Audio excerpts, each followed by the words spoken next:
हमारी इमेजिनेशन के साथ, हमारी अफर्मेशन के साथ हम अपनी दुनिया बदल सकते हैं, अपने फ्यूचर को बदल सकते हैं। वो कहते हैं कि अगर हम एक्सीलेंस को चाहते हैं तो जरूर पा सकते हैं। लेकिन ज्यादा लोग इमेजिनेशन की इस क्रिएटिव पावर से अनजान होते हैं और फैक्ट के गुलाम बनके लाइफ को उसके मुताबिक जीने में लगे रहते हैं। लेकिन जब आप इस क्रिएटिव फोर्स को अपने अंदर डिस्कवर करते हैं, तब आप वो बनते हैं जो आप बनना चाहते हैं। कल्पना। हमें कल्पना में वो एक्सपीरियंस करना चाहिए जैसा सच में गोल को हासिल करके हम महसूस करने वाले हैं, क्योंकि ऐसा करने से हमारी सोल इमेजिन्ड एक्शंस को डिजायरेबल सिचुएशन में रख पाती है। लेकिन अगर कोई अपने आप को मनचाही सिचुएशंस में इमेजिन ही ना करे तो वो अपने मनचाहे गोल से हमेशा दूर रहेगा। इस टीचिंग का मकसद हमें कॉन्शियसनेस के हायर स्टेट में ले जाने का है। इसमें आने से हम ज्यादा सेल्फ कॉन्फिडेंट महसूस करते हैं। इसलिए ऑथर कहते हैं कि ग्रोथ की तरफ पहला शब्द है राइज, यानी कि उठो। अगर हम उठते हैं तो इस बात को समझने लगते हैं कि हमारे अंदर की दुनिया या मन यूनिवर्स का एक इम्पोर्टेंट हिस्सा है और इस तरह इंसान यूनिवर्स का पार्ट है, यूनिवर्स की जंजीर की एक कड़ी की तरह है। जैसे जैसे हम अपने बारे में ज्यादा अवेयर होने लगते हैं, वैसे वैसे हमारी बाहरी दुनिया भी ग्रो होने लगती है। इस तरह अपने थॉट्स, फीलिंग्स और गोल के बारे में क्लियर रहने वाले की प्रेयर एक्सेप्ट की जाती है। अपनी आज की कंडीशन को बदलने के लिए हमें अपने कॉन्शियस लेवल को ऊंचे से ऊंचा उठाना चाहिए। और ये ग्रोथ इस तरह से महसूस करने से होती है कि मेरे पास वो सब पहले से ही मौजूद है जो मैं चाहता हूँ।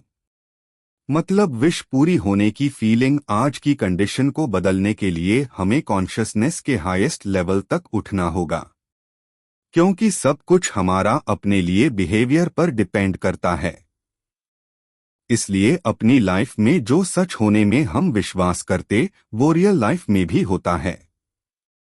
कॉन्शियसनेस के हायर लेवल तक उठने के लिए हमें अपना पैशन डेवलप करना जरूरी है।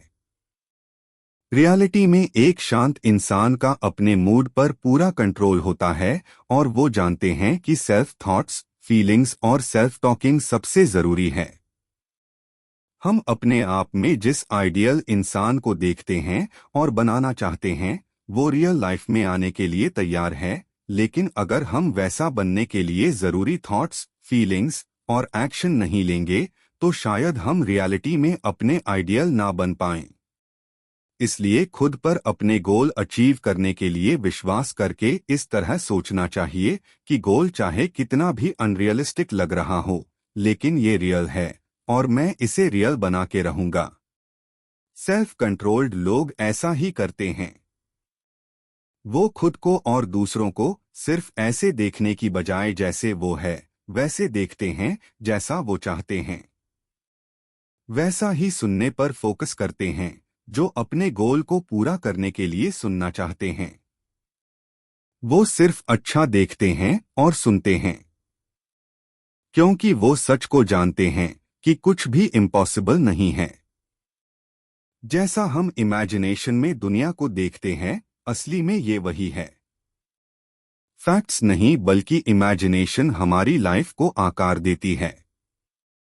ये एक्टिव माइंड है जो इस दुनिया में रहता है, जिसे इमेजिनेशन कंट्रोल कर सकती है।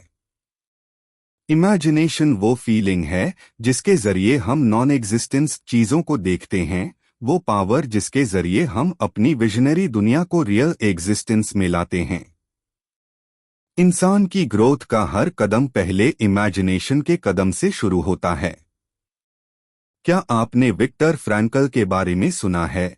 वही मशहूर लेखक जिन्होंने मैन्स सर्च फॉर मीनिंग किताब लिखी है। विक्टर फ्रैंकल एक ऑस्ट्रियन जूविश साइकियाट्रिस्ट थे जो हॉलोकॉस्ट से बच गए थे। उन्हें नाजी कॉन्सेंट्रेशन कैंप्स में 3 साल के लिए जेल में रखा गया था, जहां उन्होंने ह्यूमन क्रुएल्टी के कुछ सबसे ज्यादा भयावह एक्ट्स देखे और अनुभव किया।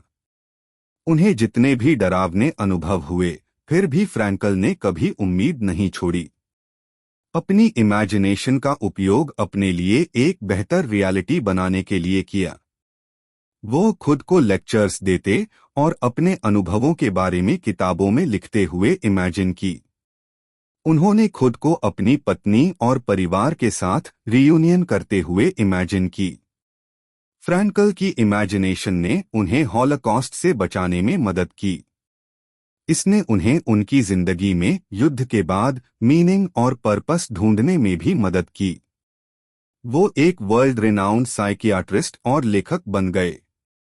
उनकी किताब Man's Search for Meaning Holocaust literature का एक क्लासिक है। फ्रैंकल की कहानी एक रिमाइंडर है कि इमेजिनेशन की पावर हमें हर मुश्किल से बाहर निकालने में मदद कर सकती है। चाहे हालात कितने भी अंधेरे में क्यों न हो, इसे हमें जीवन में मीनिंग और पर्पस ढूंढने में मदद मिलती है। सिर्फ इमेजिनेशन ही इंटेंशन को पूरा करने का तरीका है, क्योंकि जो इंसान अपनी इमेजिनेशन में अपनी मनचाही खुशी को महसूस कर सकता है, वो हर मनचाही चीज के बारे में सोच सकता है, महसूस कर सकता है और हासिल कर सकता है। वो जानता है कि इमेजिनेशन के जरिए वो अपने आप को अकेले से शुरू करके हजारों लोगों की टीम भी बना सकते हैं। रियलिटी में देखें तो इमेजिनेशन के जरिए हम सभी अपने फ्यूचर को अपने आप से बना रहे हैं, चाहे वो अच्छा हो, बुरा हो या नॉर्मल। इमेजिनेशन में ऑब्जेक्टिव परसेप्शन की सारी पावर्स होती है। खुशी से लेकर गम और यहाँ तक कि अच्छी लाइफस्टाइल से लेकर भयानक डेथ तक, इमेजिनेशन से हम वो बन जाते हैं जो बनना चाहते हैं। इसलिए आज ही अपने आप से ये कमिट करें कि वही चाहें और इमेजिन करें जो सच में होते हुए देखना चाहते हैं। प्रार्थना। प्रार्थना एक शक्तिशाली टूल है जो हमें चुनौतियों से उबरने, शांति पाने और अपने लक्ष्य हासिल करने में मदद कर सकती है। बुद्धा। अच्छा, एक बात बताओ, क्या आपको कभी किसी प्रेयर का जवाब मिला है? इंसान हार नहीं मानते। जब वो प्रेयर करते हैं तो वो मानते हैं कि कुछ जरूर होगा। इसलिए ये समझना जरूरी है कि क्यों कुछ प्रेयर्स का जवाब दिया जाता है जबकि कुछ का नहीं। जब आप प्रेयर करें तो वो पाने में विश्वास करें जो आप चाहते हैं, ऐसा करने से उसे हासिल करेंगे। विश्वास ही है जो आप पहले हासिल करते हैं। हमारी सवालों का जवाब तब तक नहीं दिया जाता जब तक हम ये विश्वास न करें कि उनका जवाब दिया जाएगा। पूरी दुनिया कुछ रूल्स या प्रिंसिपल्स से बनी है। फिर भी कई लोग प्रेयर और उसके जवाब के बीच कोई रिलेशन नहीं देख पाते। उन्हें लगता है कि भगवान हमारी प्रेयर का जवाब हमेशा दे सकते हैं। लेकिन दिमाग अब भी ये मानने को तैयार नहीं होता कि भगवान ने इस दुनिया के कुछ रूल बनाए हैं और हर चीज रूल्स के हिसाब से काम करती है। इसलिए इस सच को अपनाना चाहिए कि प्रेयर और उसके जवाब के बीच एक कॉज और इफेक्ट का रूल काम करता है। हम जो चाहते हैं उसकी तरफ मन का लगाव ही प्रेयर है। ग्रोथ का पहला वर्ड हमेशा अवेयरनेस होता है। इसलिए आप जो चाहते हैं उसकी तरफ मन को हमेशा ऊपर उठाए। फील करें कि अगर आपकी प्रेयर का जवाब मिल जाए तो आपको कैसा लगेगा, और इस फीलिंग पर तब तक फोकस करें जब तक ये इमेजिन न करने लगे कि प्रेयर का जवाब मिलने के बाद आप अच्छा फील करने वाले हैं। ध्यान। ध्यान किसी जगह पे पहुंचने के बारे में नहीं है, ये वहीं पर होने के बारे में है। थिच नहत हन है। ओथर कहते हैं कि बहुत से लोग मुझे कहते हैं कि वो मेडिटेशन नहीं कर सकते, लेकिन कुछ टाइम ट्राई करने के बाद वो पियानो बजाने लगते हैं। मेडिटेशन भी एक तरह की आर्ट की तरह है जिसमें अच्छे रिजल्ट पाने के लिए प्रैक्टिस की जरूरत होती है। एग्जाम्पल के लिए, पियानो बजाने वाले को लगता है कि अगर वो एक दिन की प्रैक्टिस को भी मिस कर देता है तो शो में बेस्ट परफॉर्म करना मुश्किल हो सकता है। अगर 1 महीना परफॉर्म नहीं कर पाया तो जूनियर भी उससे आगे निकल सकते हैं। ऐसा मेडिटेशन के साथ भी सच है। अगर हम डेली इस हैबिट को खुशी से प्रैक्टिस करते हैं तो इसे एक अच्छी आर्ट की तरह डेवलप कर सकते हैं। डिक्शनरीज मेडिटेशन को फोकस की तरह डिफाइन करती है। मेडिटेशन का मीनिंगफुल तरीका एक कंट्रोल इमेजिनेशन है। इसके लिए एक स्पेसिफिक थॉट पर तब तक ध्यान दें जब तक कि वो मन को पूरी तरह भर न दे और कॉन्शियसनेस से दूसरे अननेसेसरी थॉट्स को बाहर न कर दे। अगर ध्यान भटकता है तो उस थॉट्स पर दोबारा वापस आएं और ऐसा बार बार करें जब तक मेडिटेशन मनचाहे थॉट्स पर फिक्स न हो जाए। मेडिटेशन में प्रेयर की तरह ही साइलेंस जरूरी है। इसलिए मेडिटेशन के समय साइलेंस बनाए रखें क्योंकि वही सबसे बड़े राज छिपे होते हैं। मेडिटेशन के समय हम अपने सबकॉन्शियस में एंटर करते हैं, इसलिए जब आप मेडिटेशन करें तो भगवान से वो सब कुछ मांगे जो आप चाहते हैं और वो देंगे। मेडिटेशन एक टूल की तरह है जो बाहरी दुनिया के इफेक्ट को कम करता है और मन के इंटरनल पॉजिटिव थॉट्स को बढ़ावा देता है और मेडिटेशन में माइंड रेस्ट की कंडीशन में आने लगता है। मान्यता अजम्पशन का नियम कहता है कि जो भी आप सच मान लेते हैं यानी कि अस्यूम कर लेते हैं वो आपकी वास्तविकता बन जाती है। नेविल गॉडडर्ड ऑथर बताते हैं कि 2 लीडिंग यूनिवर्सिटीज में रिसेंटली मान्यताओं पर किए गए एक्सपेरिमेंट्स के बारे में इस बड़े सच के बारे में पता चला कि जब आप किसी चीज को देखते हैं तो वो क्या है उस पर डिपेंड नहीं करता कि बल्कि इस बात पर डिपेंड है करता है कि आप उसे क्या देखना चाहते हैं या उसके बारे में क्या अनुमान लगाते हैं। जिसे आप फिजिकल वर्ल्ड में सच मानते हैं वो रियलिटी में एक रिसेप्टिव वर्ल्ड है। किसी चीज से आपका पर्टिकुलर रिलेशन उस चीज के रिलेशन में आपकी फीलिंग्स को इन्फ्लुएंस करता है। ज्यादातर लोग बाहरी दुनिया की रियलिटी में विश्वास करते हैं क्योंकि वो इस सीक्रेट को नहीं जानते कि एक्सटर्नल वर्ल्ड भगवान और हमारी इनर पावर का ही रिजल्ट है। इसके लिए माइंड और उसके इफेक्ट को समझना चाहिए और सिर्फ हमें उस कंडीशन पर फोकस करना चाहिए जो हम डिजायरेबल सेंस से देखना चाहते हैं।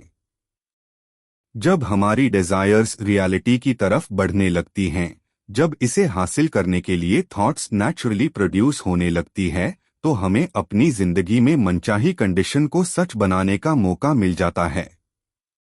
इसलिए हर किसी को अपने मेडिटेशन के दौरान कंट्रोल करने और मनचाही कंडीशन पर फोकस करने के लिए अपनी कैपेसिटी के अकॉर्डिंग सबसे बेस्ट प्रैक्टिस ढूंढनी चाहिए। ऑथर कहते हैं कि मैं अपने आप को सबसे अच्छी कंडीशन में तब पाता हूं जब मेडिटेशन की कंडीशन में होता हूं क्योंकि ये एक ऐसी कंडीशन है जिसमें मैं नेचुरली अपनी इमेजिनेशन को कंट्रोल करता हूं और मेंटल डिजायर पर अपना फोकस करने के कैपेबल होता हूं। इसलिए आज ही अपने हाईएस्ट आइडियल को डिफाइन करें और अपना ध्यान इस आइडियल पर तब तक फोकस करके रखें जब तक कि आप उनके साथ अपनी पहचान बना नहीं लेते। उनके होने की फीलिंग को मान ले, उन्हें अपनी दुनिया में शामिल करते हुए अपनी फीलिंग को जिंदा करे। डिजायर्स को मानना और उसका होना सबसे पहली कंडीशन है। इसलिए जो अपने आप को बनाने की डिजायर करते हैं वो बन सकते हैं। जरूरत है तो विश्वास करने की। उसके लिए सब कुछ पॉसिबल है जो विश्वास करते हैं, क्योंकि विश्वास उन चीजों और उन बिलीफ्स का सार है जो अभी तक देखी नहीं गई। फीलिंग सक्सेसफुल प्रेयर का सीक्रेट है क्योंकि प्रेयर में हम अपने आप को आंसर की गई प्रेयर की सिचुएशन को महसूस करते हैं और फिर उस विश्वास पर काम करते हैं। क्रिएटिव इमेजिनेशन के सभी तरीकों में फीलिंग के एलिमेंट्स शामिल हैं। सभी इमोशनल कंडीशंस क्रिएटिव इमेजिनेशन को अफेक्ट करते हैं।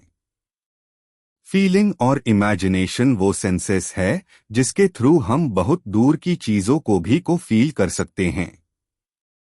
इंसान की हर बेटर फीलिंग उसके लिए खूबसूरत दुनिया के किसी ना किसी गेट का इनोवेशन है। इसलिए आइए हम लोगों को उनकी आउटर लाइफस्टाइल की ऊंचाइयों से नहीं, बल्कि उनकी इमेजिनेशन और फीलिंग्स की ब्यूटी से मेजर करें। निष्कर्ष। तो दोस्तों, इस समरी में हमने इमेजिनेशन और अफर्मेशन के बारे में जाना।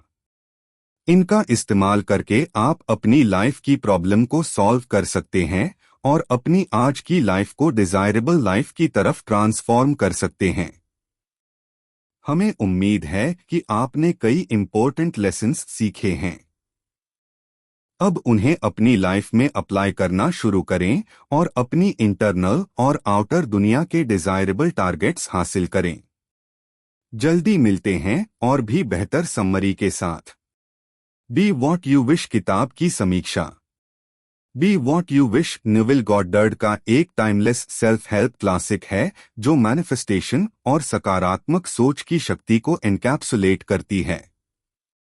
गहरे इंसाइट्स के साथ गॉडर्ड हमारे इच्छित जीवन को बनाने की कुंजी के रूप में कल्पना के कॉन्सेप्ट पर प्रकाश डालते हैं। वह इस बात पर जोर देते हैं कि हमारी आंतरिक मान्यताएं और विचार हमारी बाहरी वास्तविकता को आकार देते हैं। यह किताब सबकॉन्शियस माइंड का उपयोग कैसे करें, इस पर प्रैक्टिकल गाइडेंस प्रदान करती है। यह स्पष्ट रूप से दर्शाती है कि विचार कैसे चीजें बन जाते हैं। कुछ हद तक दोहराव के बावजूद किताब का ज्ञान रेलेवेंट बना हुआ है, जो फोकस्ड इरादे और अटूट विश्वास के माध्यम से अपने सपनों को साकार करने के इच्छुक व्यक्तियों के लिए एक आकर्षक खाका पेश करता है।